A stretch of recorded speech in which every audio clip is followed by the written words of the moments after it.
Jadi cerita ni Allah nak gambarkan kurniaan yang besar Nabi Musa dapat Taurat setelah baginda bermunajat selama 40 malam. Dekat mana tempat ni? Di Gunung Tursina. Lokasi yang mulia, tempat yang mulia. Nabi yang mulia, doanya mulia, tempatnya mulia. Nabi Musa bermunajat di Tursina dalam undangan khas daripada Allah Subhanahu wa taala. Tursina ni sedikit tambahan tuan-tuan sekalian dari segi tempat Nabi Musa ni. Tursina ni nama tempat yang disebut nama dalam Al-Quran.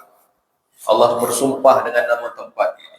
Wat-Tur, demi Jabal Tur. Dalam surah yang lain Allah sebut pula Wat-Tini waz-Zaitun wa Turi Sinin. Demi pohon tin, demi pohon zaitun, demi gunung Tursina. Dua. Yang ketiga, pentingnya tempat Nabi Musa ini, Tursina ni, sehingga kan dalam perjalanan Nabi masa Isra kan, Isra daripada Madinah Haram pergi Aqsa. Tapi Nabi ada singgah beberapa tempat. Nabi singgah dekat Madinah, dulu dipanggil Yathrib. Nabi singgah ke Madian. Nabi singgah Tursina. Tempat Nabi Musa bermunajat ni Nabi singgah seketika. Lepas tu Nabi singgah ke Baitul Laham, tempat Nabi Isa lahir. Barulah Nabi SAW sampai ke Al-Aqsa. Jadi kalau dulu tempat munajatnya Tursina, jadi kita hari ini tempat munajat kita ke mana? Rumah Allah, di masjid dan sebagainya, untuk mengambil keberkatan agar kita semua dianugerah perkara yang besar dari Allah Subhanahu wa taala. Baik, bila Nabi Musa dijemput oleh Allah untuk bermunajat selama 40 malam. Jadi apa yang berlaku? Nabi Musa pesan kepada saudaranya, wa qala Musa li akhihi Harun akhlifni fi qaumi wa aslih wa la tattabi' sabilal mufsidin. Sadaqallahul azim. Maka Nabi Musa pesan kepada Nabi Harun. Dia kata apa? Gantikan aku dalam urusan memimpin kaumku. Jadi pemangkulah. Tugas dakwah kepada Bani Israel ni tak boleh berhenti. Kan? Mereka ni ada kaum yang besar. Orangnya ramai. Jadi Nabi Musa keluar lama ni, 40 malam. Habis Bani Israel macam mana? Wahai Harun, kamu ganti aku. Sebab nak tinggalkan kaum yang ramai ni, tempoh yang lama, mesti ada yang menggalas tugas tersebut. Cerita ini juga berlaku pada baginda Nabi SAW. Nabi kalau berada di Madinah, Nabi lah ketuanya. Tapi kalau Nabi keluar, Nabi keluar ke mana? Nabi keluar dalam misi peperangan. Paling lama Nabi tinggalkan Madinah masa pergi Tabuk. Pergi Tabuk jauh, lebih kurang 700 km. Jadi bila tinggalkan Madinah ni mesti ada pengganti. Siapa pengganti Nabi? Antaranya Nabi lantik Bilal bin Rabah. Yang kedua, kadang-kadang Nabi lantik, ni pelik sikit. Nabi lantik orang yang kurang upaya, orang buta. Siapa orang ni? Abdullah bin Ummi Maktum. Ini muazzin juga. Selain daripada Sayyidina Bilal, ada seorang lagi muazzin selain daripada Bilal, iaitu Abdullah bin Ummi Maktum. Pengganti Nabi SAW, pemangku tugas Nabi apabila Nabi keluar daripada Madinah. Kalau Nabi Musa keluar bermunajat kepada Allah, Nabi Harun ganti. Rasulullah keluar, Bilal ganti, atau Abdullah bin Ummi Maktum ganti. Gitulah kita kan, dalam kat mana sekalipun, bila tempoh yang lama akan ada yang menggalaskan tugas. Sebab cerita dakwah ni tak boleh berhenti. Macam mana nanti Bani Israel ni, mereka ni dah terkenal dengan kesesatannya, kejahatan dan lain-lain. Jadi nampaknya Nabi Harun terpilih untuk menggantikan Nabi Musa dalam meneruskan dakwah kepada Bani Israel. Baik. Apa yang berlaku selepas itu? Kita lihat babak seterusnya. Nabi Musa bermunajat dan apa yang berlaku selepas itu. Ayat 143. Walamma jaa Musa limiqatina wa kallamahu rabbuh.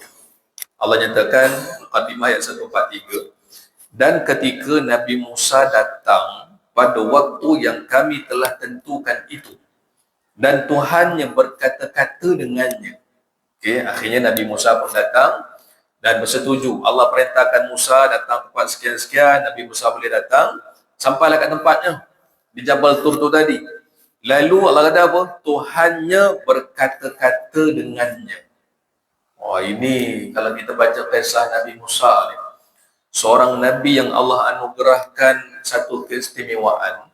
boleh bercakap, boleh berdialog, boleh berbual-bual dengan Allah secara langsung tanpa perantaraan malaikat Jibril, direct dengan Allah.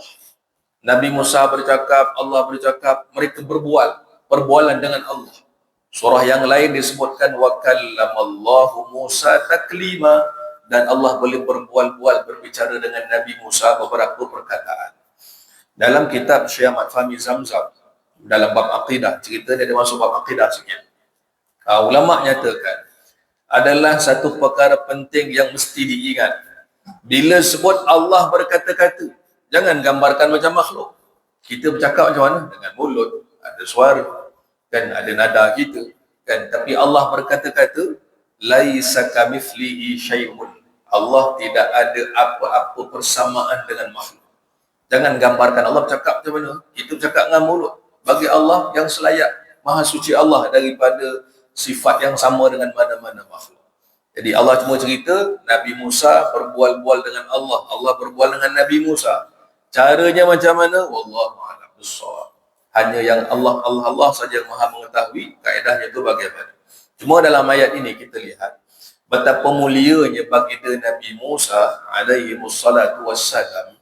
Dalam tempoh munajat selama 40 malam itu, Allah boleh berbicara dengannya tanpa perantaraan malaikat Jibril alaihi salam. Nabi Musa ni, kalau kita tengok rekod Nabi Musa bila dapat peluang begini, berbual dengan Allah ni. Bila Allah tanya sikit je, jawapan dia banyak. Cerita perbualan Allah dengan Nabi Musa, Allah ada rakamkan dalam surah Taha, surah yang lain, Quran muka surat 313. Apa contoh perbualan? Contoh bila Nabi Musa datang bertemu dengan Allah ni, wa ma tilka biyaminika ya Musa. Soalan daripada Allah.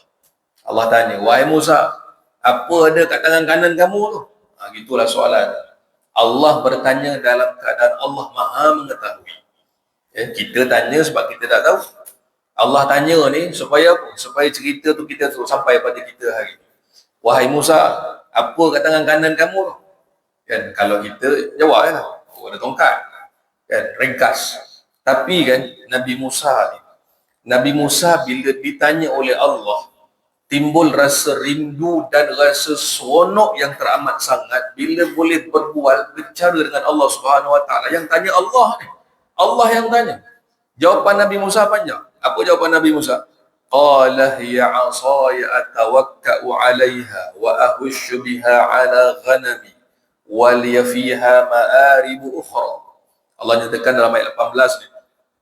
Jawapan baginda Nabi Musa alaihi wassalatu wassalam, ya Allah, ini tongkat aku. Ini tongkat aku. Aku akan gunakan tongkat ni masa jalan. Aku guna masa nak berjalan ni. Dan aku boleh pukul daun-daun dekat pokok nak bagi makan pada binatang aku ni, kambing-kambing aku ni. Dan ada lagi lah macam-macam keperluan tongkat ni, ya Allah. Panjang jawapan Nabi Musa. Kan, patut jawapan ikut skema jawapan tongkat, markah penuh dah dulu. Kan, tapi jawapan Nabi Musa panjang. Ibnu Katsir rahimahullah dia ulas cerita ni. Kenapa Nabi Musa boleh jawab panjang? Soalan Allah simple je, apa kat tangan kanan kamu tu? Jawapan tongkat cukup. Tapi Nabi Musa cerita apa fungsi tongkat kat tangan. Ya Allah, aku guna tongkat ni untuk tekan masa jalan. Atawakka'u, menekan kan, macam kita nak naik gunung, turun gunung kan, tongkat ni perlulah untuk nak lebih selamat. Lagi aku nak ketuk daun-daun gugur, nak bagi makan pada kambing-kambing aku, dan ya Allah banyak lagi lah kegunaan tongkat aku ni. Tuan-tuan sekalian, seorang Nabi ulul azmi ini yang sangat menanti-nantikan peluang untuk berbicara dengan Allah. Baik, apa kaitan dengan kita? Kita break sekejap. Apa kaitan cerita dengan kita? Sewajarnya bagi umat Nabi SAW kena ada rasa yang sama. Kita kena ada rasa rindu nak bertemu dengan Allah, nak berbual-bual dengan Allah. Dan untuk kita dekat dunia ni takkan dapat macam ni, melainkan esok dalam syurga Allah Subhanahu Wa Taala. Tapi ada satu keistimewaan lah Allah berikan khas untuk kita. Kalau Rasulullah boleh berbual dengan Allah, Nabi Musa boleh berbual dengan Allah, kita macam mana? Betapa mulianya kita umat Nabi SAW. Ini diceritakan dalam hadis Qudsi. Riwayat Abu Hurairah radhiyallahu anhu. Kata Abu Hurairah, Nabi SAW bersabda, Allah berfirman, qasamtus salata baini wa baina abdi nisfain. Aku telah bahagikan dua, sembahyang yang ditunaikan oleh hamba aku, kata Allah, aku bagi dua. Separuh untuk mereka, separuh untuk aku. Allah kata sembahyang ni kita bagi dua. Antara aku, kata Allah, sebagai Tuhan, dan antara kamu, wahai hamba. Maksud bagi dua macam mana? Kita baca Quran, kita baca Fatihah dalam sembahyang ni,